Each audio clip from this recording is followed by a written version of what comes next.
Hey there, Jordan here with a bit of a different video.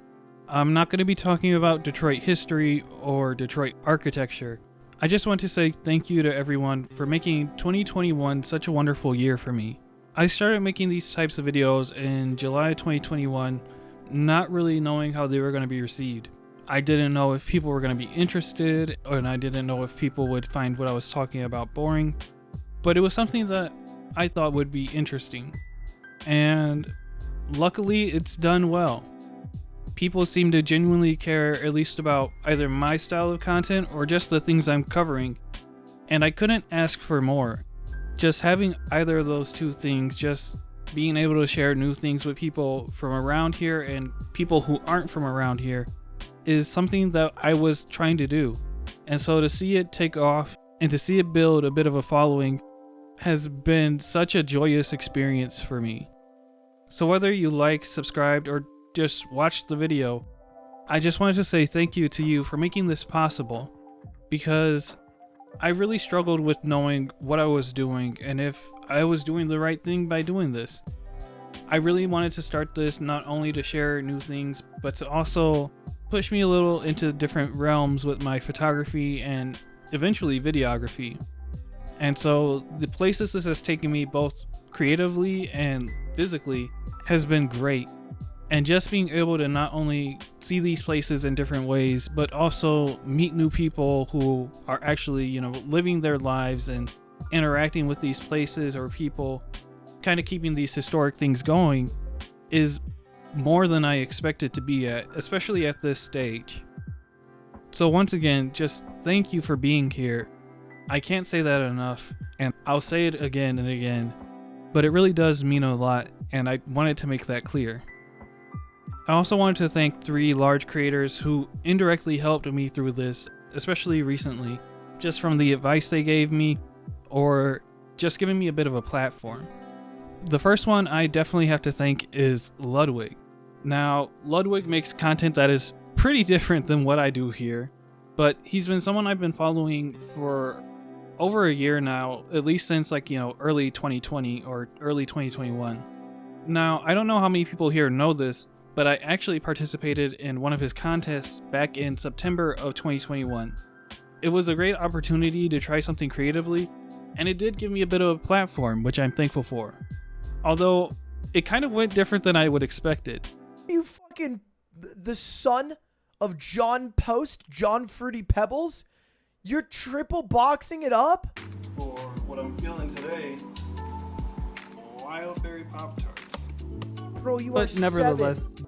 So while he may have roasted my diet, my chair, and at points my city for about 10 minutes straight, I took it all in good faith, had a fun time, and making the video itself was fun for me too. Not only that, but he did even subscribe afterwards. I've always wondered if he watches my videos or not, and obviously if he doesn't, I respect that. But even just subscribing was a big help, because these were my views and subscribers before appearing on the Ludwig contest, and these were my views and subscribers immediately afterwards. And I've never said anything about this to Ludwig or to his community. Even the people here who follow me, a lot of them some way somehow could probably find their way to me from Ludwig indirectly, just because it somehow gave me a boost in the algorithm, and it was really helpful to get me started and just really give me that confidence to keep going. So I have to say thank you to Ludwig for that. Although he does technically owe me a chair and a game of chess. 1200 rated? Yeah, we can play some time. JH Photo had the bad chair? Yeah, I'm gonna send you a chair. JH Photo. But I don't know when that will happen, but we'll see. Another creator I want to say thank you to is Charlie, aka Moist Critical, aka Penguin Zero, on YouTube. Because on his Twitch streams, what he'll do occasionally is do YouTube nights. So he'll let his community give him links or different videos to suggest, and he'll try and watch it if he feels like it's something that interests him or clearly interests, his viewers. Like, he doesn't only watch videos that are trending or that are popular. He'll watch small, niche things. Like, he watched a 2 hours long documentary about The Hobbit speedrunning, which, I would have never found without him. And so I started, following him on Twitch for that. I had been watching him on YouTube for quite some time. And I tried to see if he would watch one of my videos. And while he didn't watch it, it definitely went better than I expected. Zip code? What?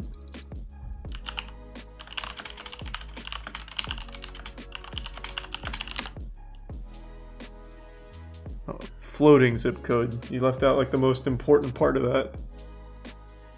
I'm not looking up an ugly dog contest. I don't believe in it. I also don't want to watch 20 minutes of a guy just hanging out with a dude on a boat, even though he seems like a nice guy. Now, even though he didn't watch the video, the fact that he went out of his way to like pull it up and like search it was something that was important to me, because once again, it was just a chance. I think one of the things that's been so tough being a small creator is feeling like I don't have a chance to really prove myself to people. My biggest fear is not that my quality will suffer or that I will lose my passion, but that the things I share just don't really reach people. Like almost as if I'm throwing it out into a void. And even though he didn't watch this on stream, the fact that he would listen to someone in chat and watch the video, and he did compliment me, I appreciate that.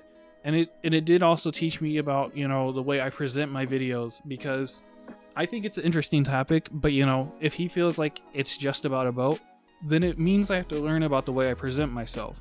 Having a chance to learn from that was all I was really hoping for. And I just want to say thank you to Charlie, because it really did mean a lot to me. And the last, but certainly not least, streamer / content creator that I want to say thank you to is Valkyrae. Valkyrae has been creating content on the internet for such a long time, but through that, she's gone through really different phases, especially transitioning from Twitch to YouTube and all that. And so from my perspective of someone who's watched her recently, she obviously stuck with it and was able to reach further and further success with everything that she did. And even through adversity, both in her career and out of her career, she stayed with it. And so I just wanted to ask her a question about, what it's like to stay motivated. I did ask about views, but when I was asking about views, it wasn't necessarily just about the numbers, but it was just the way to communicate it so it was clear what I was talking about. And she gave me advice that I really appreciated. And if you're a small content creator, maybe it'll be helpful to you. Really enjoy your content and what you do. I was wondering how you stayed motivated when you were a smaller creator. I feel like I have good content, but I struggle to get views. I'm gonna tell you right now. The only reason why streaming was easier for me was because I already had 15,000 followers on Instagram. It is if you have really good content but you're struggling to get views, you need to diversify yourself onto other platforms. Put that content on Instagram, TikTok, Twitter, YouTube, Twitch, Facebook. I don't have Facebook, but whatever. But you have to put it everywhere. Diversify. Put it all over the place. You have to. You have to, following, that's what I had meant. But if you have bad content, then you gotta change it up. And once again, I just want to say thank you to her for answering the question genuinely, because it helped me figure out things not only about her and how her career started, but once again, just reframing my mind and where I want it to be. Because I didn't know that she even started out with 15,000 followers on Instagram. I've only really picked up on her recently since she's been on YouTube. But even big creators sometimes have these long histories, but it's hard to see that because you'll only catch them after they blow up or after they're doing numbers. Obviously, I could have asked her how did she get 15,000 followers on Instagram, but I didn't want to go that into detail. It was just something to help me, because sometimes I felt like I was doing something wrong or I was doing the wrong things. To know that, sometimes, there's a starting point and some people have a better start than others, that's sometimes how it goes. And I want to measure my success on this platform or as a content creator as a whole, not by the financials or the view count, but by the fact that I'm sharing these stories and facts with people in a way that can actually be captivating to them. Now, obviously it's not for everyone, and I've never expected it to be, but if I'm able to build a community of people who are interested in the places that I go, in the things that I talk about, I'll always be grateful. I don't know if I'll always be making stuff about Detroit history or Detroit architecture, but I definitely want to be somewhat educational with what I do and just sharing stories of, like, people around the world, or, especially people in my community, for the time being. And so for everyone who makes that possible, thank you. And while 2021 was special for me, I hope to make every year that I'm on here special some way, somehow. And, hopefully one day I'm able to approach, these creators not only as a fan, but as a peer and as an equal, for someone who's built their reputation through their content and through what they've made. That's all I want to say in this video. And once again, I just want to say thank you to Ludwig, Charlie, and Valkyrae for giving me genuine responses. Other than that, I just want to say thank you for being here, and thank you for everything these past couple of months. And I look forward to what comes next.